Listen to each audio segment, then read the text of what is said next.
এটা একটা কোইন্সিডেন্ট বলতে পারেন। কিছুদিন আগেই এই বিধানসভায় বাজেট অধিবেশনে আমার সঙ্গে ওনার দেখা হলো এবং তখন আমি বললাম যে একটু ক্যামেরার সামনে আপনার সঙ্গে কথা বলতে চাই, একটা বড় পরীক্ষা শেষ হতে চলেছে আর একটা বড় পরীক্ষা শুরু হবে। আমার ইঙ্গিত ছিল মাধ্যমিক আর উচ্চ মাধ্যমিকের মাঝখানে ওনার সঙ্গে কথা বলবো। তখন উনি আমায় বললেন, আমাদের দলের একটা নিয়ম আছে, আমাকে একটু অনুমতি নিতে হবে, অনুমতি পেলে আমি নিশ্চয়ই কথা বলবো। তখন আমরা জানি না যে আমরা মুখোমুখি হব একটু অন্যরকম আবহে। আজ এনকে টিভির পর্দায় আমার সঙ্গে রাজ্যের মাননীয় শিক্ষামন্ত্রী ব্রাত্য বসু। নমস্কার। দেখুন, আমি ঠিক এই ধরনের একটা পরিস্থিতির মধ্যে আপনার সঙ্গে কথা বলতে চাইনি, কিন্তু ঘটনাচক্রে সেটা হয়ে গেল। আমি দেখেছি এই রাজ্যের অনেক মন্ত্রী, অনেক তৃণমূল কংগ্রেসের নেতা নানাভাবে নানা রকম বিতর্কের মুখোমুখি হয়েছেন, কিন্তু ব্রাত্য বসু, এমনকি শিক্ষা দপ্তর, অত্যন্ত বিতর্কিত এই মুহূর্তে রাজ্যের শিক্ষা দপ্তর, দুটো স্পেলে আপনি এখানে যখনই দায়িত্ব পালন করেছেন, কখনো আপনাকে আমি বিতর্কের মুখোমুখি হতে দেখিনি। এই প্রথম আপনাকে এই ধরনের একটা বিতর্কের মুখে দেখলাম। বিতর্ক তো মুখ্যত তৈরি করছে একটা বড় অংশের মিডিয়া, আর অবশ্যই আমাদের শূন্যে চলে যাওয়া বিরোধী দল। দেখুন, ঘটনাটা যেটা ঘটেছে তার দুটো বিষয়ে যদি আমি বলি তাহলে আপনি বুঝতে পারবেন। দুটো অ্যাঙ্গেল আছে আপনাদের নিউজের ভাষায়। একটা অ্যাঙ্গেল হচ্ছে যে একটা এজিএম চলছে, অনুমতি নিয়ে চলা এজিএম, বৈধ এজিএম, একটা ওয়েবকুপা নামক একটি অধ্যাপক সংগঠনের একটি সভা চলছে। সেই সভায় একদল ছাত্রের ঢুকে পড়া, ক্রমাগত গালমন্দ করে যাওয়া, নানা রকম বিদ্রুপাত্মক পোস্টার ঝুলিয়ে চিৎকার চেঁচামেচি করা, চেয়ার ছোঁড়া, মাঝে মাঝে অধ্যাপকদের শারীরিকভাবে হেনস্থা করা, এবং পরিশেষে আমি যখন মিটিং শেষ করে ডেপুটেশন নেওয়ার পরেও, এবং যারা তখনও ডেপুটেশন দিতে রাজি হয়নি তাদের সঙ্গে যে আমি ডেপুটেশন নিতে রাজি এবং আপনারা যদি 4 জন করে আসেন আমি কথা বলবো, এমতো বলার পরেও ওরা যখন রাজি না হয়ে 40 জনের সঙ্গে বা 50 জনের সঙ্গে কথা বলতে বললেন সবকটা সংগঠন, তখন আমার বেরিয়ে যাওয়া, এইটা হচ্ছে একটা অ্যাঙ্গেল। এবং তখন আমাকে বেরিয়ে যাওয়ার সময় গাড়ি ধরে ভাঙচুর করা, পাথর নিয়ে আসা, কাঁচ ভেঙে দেওয়া, উইন্ডস্ক্রিন ভেঙে দেওয়া, আমার ওই যে সামনে যে ছোটো কাঁচটা থাকে সেটা ভেঙে দেওয়া, গাড়ির কাঁচ ভাঙা, গাড়ির বনেটে উঠে লাফালাফি করা, গাড়িতে দমাদ্দাম ঘুষি মারা, শারীরিকভাবে ঠেলাঠেলি করা।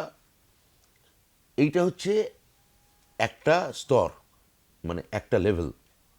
আরেকটা লেভেল হচ্ছে আমি যখন বেরিয়ে যাচ্ছি আমার গাড়ির ধাক্কায় একটি ছাত্রের আহত হওয়া, অনিচ্ছাকৃত একটি অ্যাক্সিডেন্ট, দাঁড়ান বলতে দিন।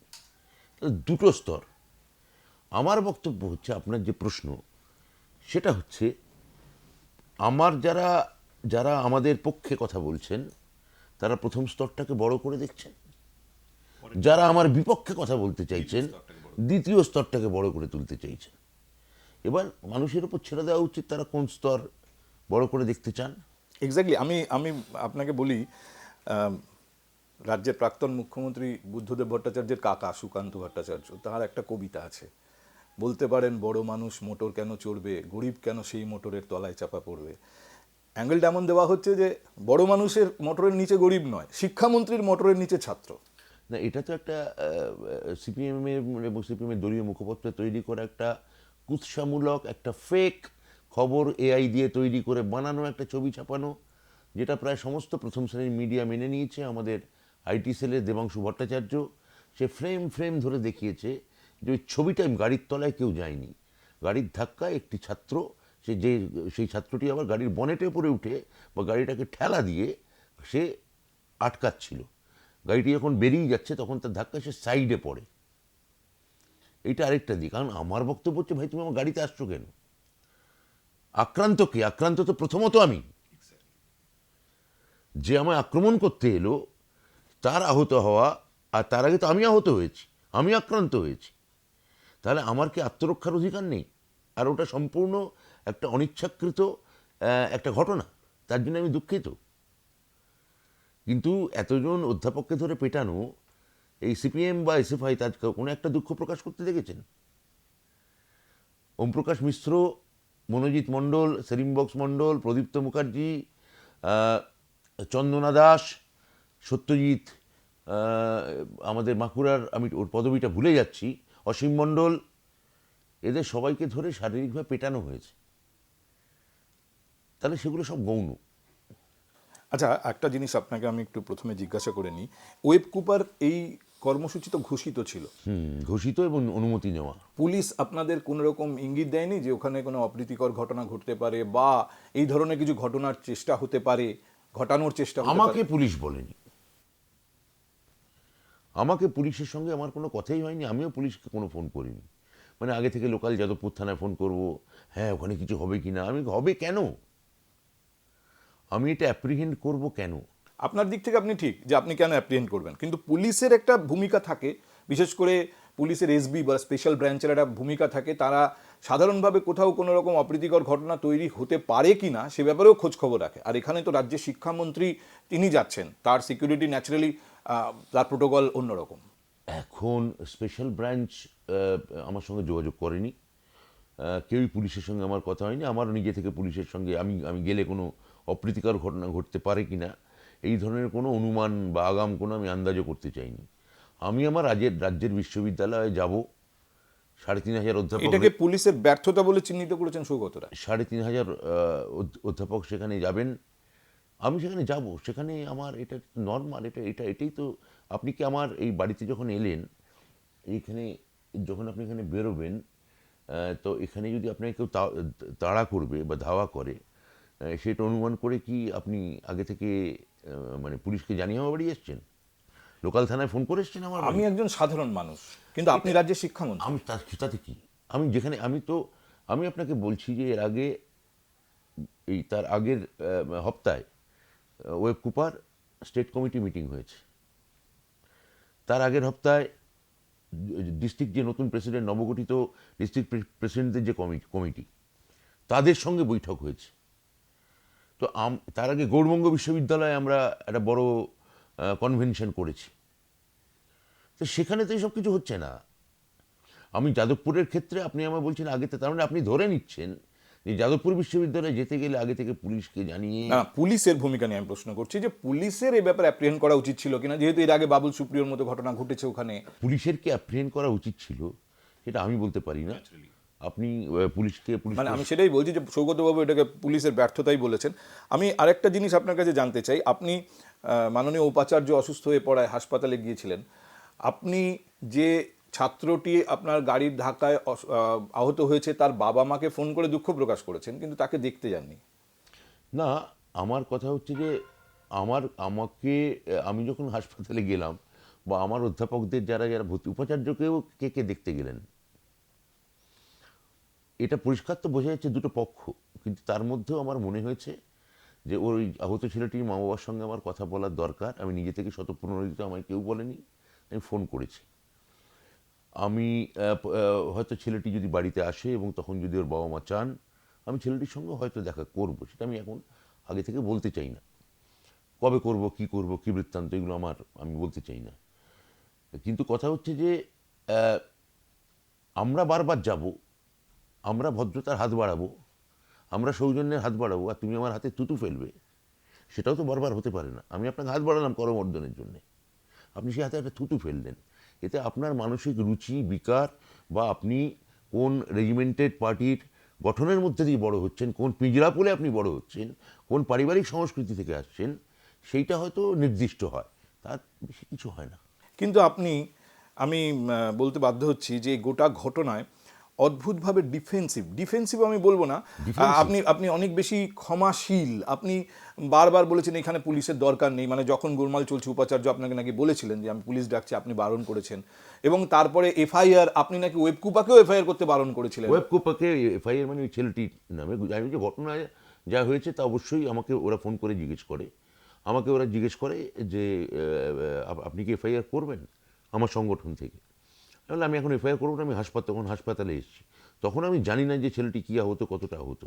আমি যখন তোমাদের সঙ্গে যেটা হয়েছে সেটা বরং জানাও। হাসপাতাল থেকে বেরিয়ে আমি গণমাধ্যমের থেকে যখন জানতে পারি এটা, তখন আমি বলি যে না, আমি কোনো এফআইআর করবো না। মানে আপনি একটা কি বলবো, হয়তো শিক্ষামন্ত্রী বা একজন শিক্ষক হিসেবে ছাত্রদের ক্ষমা করে দেওয়ার মতো যে আমি তো ওদের কোনো রাজনৈতিক, এখন আমি বলছি ওরা রাজনৈতিক পরিচয় আমায় দেখেছে, ওদের যে রাজনৈতিক শিক্ষা বা সংস্কৃতি বা রুচি বা যে ধরন, আমি তো ওদের ছাত্র হিসেবেই দেখছিলাম, আমি তো কোনো রাজনৈতিক পরিচয় দেখিনি। তাহলে তো আমি খালি টিএমসিপির ডেপুটেশন নিয়ে ছেড়ে দিতে পারতাম। আমি তো এসএফের ডেপুটেশন বসে নিয়েছি, আরও যে অতিবাম সংগঠনগুলো ছিল তাদের সঙ্গে কথা বলতে চেয়েছি, ডেপুটেশন নেব বলেছি। এবার কথা হচ্ছে, কি বক্তব্য হচ্ছে যে আমি আরেকটু থাকতে পারতাম। আমি ওনাদের পরিষ্কার বলি, আমি ওইখানে একটা চেয়ার পেতে বসছি, আমি 15-20-25 মিনিট অপেক্ষা করব, এর মধ্যে আপনারা এসে আমাকে ডেপুটেশন যদি জমা দেন 4-5 জন নিয়ে, তাহলে আমি আপনাদের নিয়ে ভেতরে ঘরে যাব, কথা বলবো, শুনবো। কিন্তু এইখানে দাঁড়িয়ে সেটাও বলি ওদের যে এইখানে দাঁড়িয়ে কোনো নির্বাচনের দিন, আপনারা যেটা হাতে গরম নির্বাচনের দিন দিন, এটা আমি বলতে পারি না, কারণ এটা অনেক ব্যাপার আছে। প্রথম কথা, বিশ্ববিদ্যালয়ের নির্বাচন রাজ্য সরকার ঘোষণা করে না, বিশ্ববিদ্যালয় কাউন্সিল নির্ধারণ করে। তা আপনি বিশ্ববিদ্যালয়ের সঙ্গে কথা বলুন, বিশ্ববিদ্যালয় আমাদের থেকে অনুমতি চাক, তাই না? প্রোটোকল অনুযায়ী, যে প্রোটোকল অনুযায়ী হোক। আপনার তো প্রথম নির্বাচনের ডেট চাওয়া উচিত উপাচার্যের কাছে। আমি একটা পয়েন্ট এখানে তুলতে চাই, আপনি এফআইআর করতে চাননি, ইন্দ্রানুজের বক্তব্যকে সামনে রেখে পুলিশ এফআইআর করেছে এবং সেই এফআইআর আপনার নাম রয়েছে। আচ্ছা আচ্ছা, প্রশাসন বুঝবে। এই পরিস্থিতিতে এটার তো একটা কোনো জায়গায় গিয়ে একটা কোনো কিছু শেষ হওয়ার কথা। এখন এই শেষ জায়গায় নিয়ে যাওয়া, একটা প্রীতিকর অবস্থানে নিয়ে যাওয়া, এটার দায় কি আপনার মনে হয় যারা এই গোলমালটা পাকিয়ে তুলেছে তাদের, নাকি এই ব্যাপারে রাজ্যের শিক্ষা দপ্তরের প্রশাসনেরও কোনো দায় আছে? পুরো বিষয়টা আমাদের মানবিক সহৃদয় মুখ্যমন্ত্রী, তিনি পুরোটা নজরে রাখছেন। হ্যাঁ, মুখ্যমন্ত্রী ব্যাপারটা দেখছেন এবং মুখ্যমন্ত্রী ধৈর্য এবং সংযমের পরিচয় দিচ্ছেন। আমাদের পার্টি নেতা ওইখানে অরূপ বিশ্বাস সেদিন একটা মিছিল করেছেন, আমরা উচ্চ মাধ্যমিক পরীক্ষা শেষ হওয়ার জন্য অপেক্ষা করছি। আমাদের এই মিছিল এবং কর্মসূচি এবং যাদবপুরের এই নৈরাজ্য, এটা আমরা বন্ধ করব, এটা আমি আপনাকে বলছি। আমরা উচ্চ মাধ্যমিক পরীক্ষা শেষ হওয়ার জন্য অপেক্ষা করছি। ওই যে মানে কিছু দুষ্কৃতী যেভাবে সেদিন তাণ্ডব চালিয়েছে, এটা প্রশাসন ভালো চোখে নেয়নি, এইটা আমি আপনাকে বলতে পারি। এই বন্ধ করার মানে পলিসিটা কি হবে, প্রসেসটা কি হবে, এ সম্পর্কে কোনো আন্দাজ দিতে পারেন? নাথিং। আমার মনে হয় যে নিশ্চয়ই গণতান্ত্রিক পদ্ধতি মেনেই হবে। আমি এই জন্য বলছি যে ধরুন যেদিনকে ঘটনা ঘটে, অরূপ বিশ্বাস একটা বড় মিছিল, সায়নী ছিলেন সেই মিছিলে, তারা এই প্রতিবাদ করে মিছিল করেন, সেখান থেকে অরূপ বিশ্বাসও বলেছিলেন যে একটা মুক্তাঞ্চল এইভাবে তৈরি করার চেষ্টা আমরা বরদাস্ত করব না। পরবর্তীতে অন্য অনেক নেতা, মদন মিত্র বোধহয় গতকাল বলেছেন যে আমরা চুপ করে আছি যেহেতু নেত্রীর নির্দেশ পাইনি, নাহলে। কিন্তু ইঙ্গিতটা হচ্ছে যে শক্তির দিক থেকে আমরা পিছিয়ে নেই, আর শক্তি দিয়ে এর মোকাবিলা তৃণমূল কংগ্রেস আমি করতে পারে। শক্তি পাওয়ার যদি মমতা বন্দ্যোপাধ্যায় দেখাতে পারতেন, অনেককে 11 সালের পর রবীন্দ্রসঙ্গীত চালাতে তাহলে বলতেন না। শক্তির রাজনীতি, পাওয়ার মাসলের রাজনীতি, সেটা তো মমতা ব্যানার্জি দেখাননি। কিন্তু একটা নৈরাজ্য চালানো, আমি যেটা সেদিন এখানে বলেছি, পারবেন বিজেপি শাসিত কোনো রাজ্যে গিয়ে এটা করতে? এই বাম অতিবামরা কোনো একটা বিশ্ববিদ্যালয়ে ঢুকে, বহু রাজ্যে এখন নির্বাচন হয় না, বিজেপি শাসিত রাজ্যে কলেজ ছাত্র নির্বাচন, সেখানে দিতে পারবেন? পারবেন না তো। বহু রাজ্যে হয় না মানে এ রাজ্য হবে না, এটা তো কোনো যুক্তি হতে পারে না, না। হবে তো, আমি বললাম তো। কিন্তু আমার বক্তব্য হচ্ছে এটা একা রাজ্য সরকারের উপর নির্ভর করে না। অভ্যন্তরীণ বিশ্ববিদ্যালয়, আপনি যদি এটা নির্বাচন কমিশন দ্বারা পরিচালিত নির্বাচন নয়, এটা বিশ্ববিদ্যালয় তার অ্যাফিলিয়েটেড যে কলেজগুলো আছে সেটা কাউন্সিলে বসে সিদ্ধান্ত নেয়, এবং মূল সিদ্ধান্তটা নেন উপাচার্য কাউন্সিলের মিটিংয়ে। এটা হচ্ছে সাংবিধানিক নিয়ম। এখন আপনারা জানেন যে রাজ্যের 31টা বিশ্ববিদ্যালয়ের মধ্যে বেশিরভাগ জায়গায় অন্তর্বর্তী উপাচার্য এবং আমাদের অমনোনীত উপাচার্য, মুখ্যমন্ত্রীর অমনোনীত উপাচার্য, তারা যে ইচ্ছে করে এই নির্বাচন প্রসেসটাকে আরও প্রলম্বিত করছে না, তার গ্যারান্টি কি? রাজ্যপাল দিনের পর দিন সই করছেন না, সুপ্রিম কোর্ট তাকে বারবার বলছে আপনি সই করুন, আপনি সই করুন। মুখ্যমন্ত্রী মমতা বন্দ্যোপাধ্যায় যে নামের তালিকা পাঠিয়েছেন সেটা শিলমোহর দিন।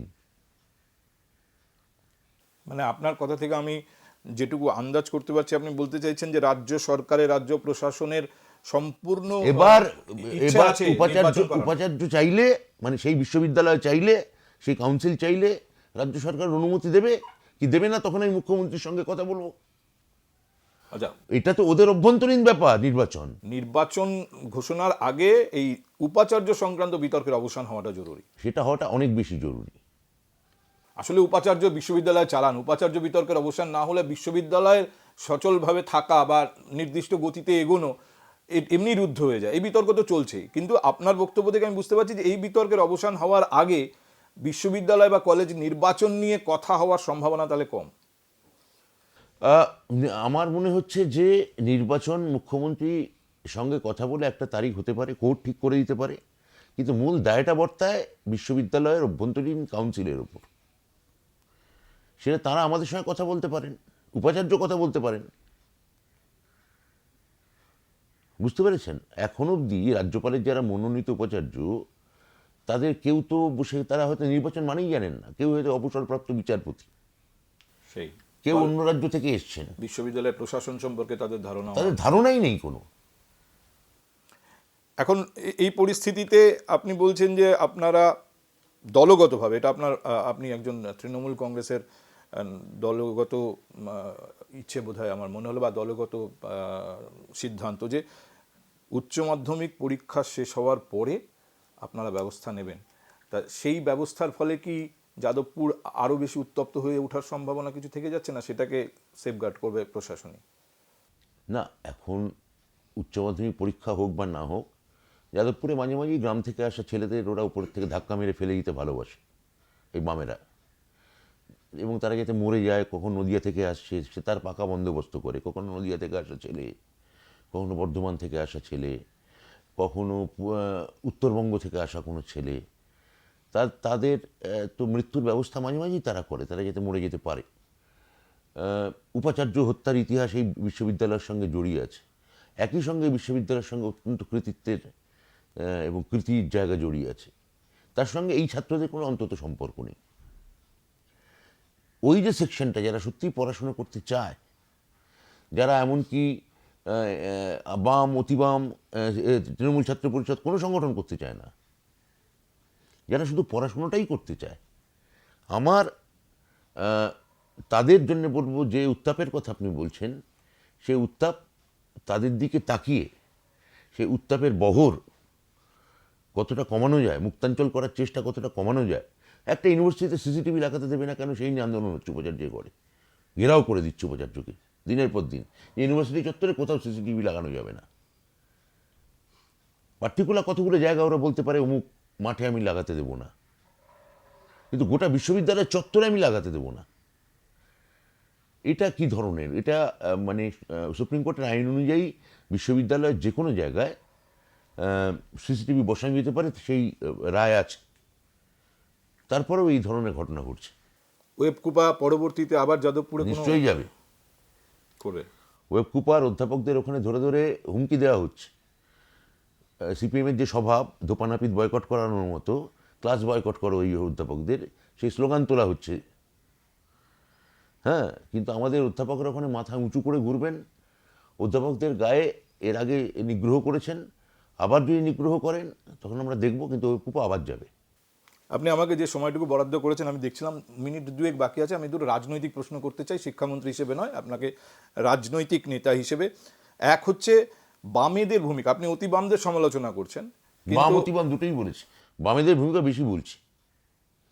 আমি বাম আর অতিবামের কোথাও ফারাক আমি জানি না। মানে ওই দিনে আমি তো বললাম, ছাত্রদের মধ্যে আমি বুঝতে পারিনি কে বাম আর কে অতিবাম, আমি জানতেও চাই। মোহাম্মদ সেলিম, সুজন চক্রবর্তীরা যেভাবে এটা তো mother আক্রান্ত party। ছাত্রদের হয়ে কথা বলছেন, এবং বিশেষ করে এই অতি বামদের হয়ে কথা বলছেন, একটু পিছিয়ে গেলে আমরা দেখব যে অতি বামদের সঙ্গে চলার একটা ঘোষণা কিন্তু তারা ইতিমধ্যেই করেছিলেন সামনে নির্বাচনকে সামনে ওই রেখে।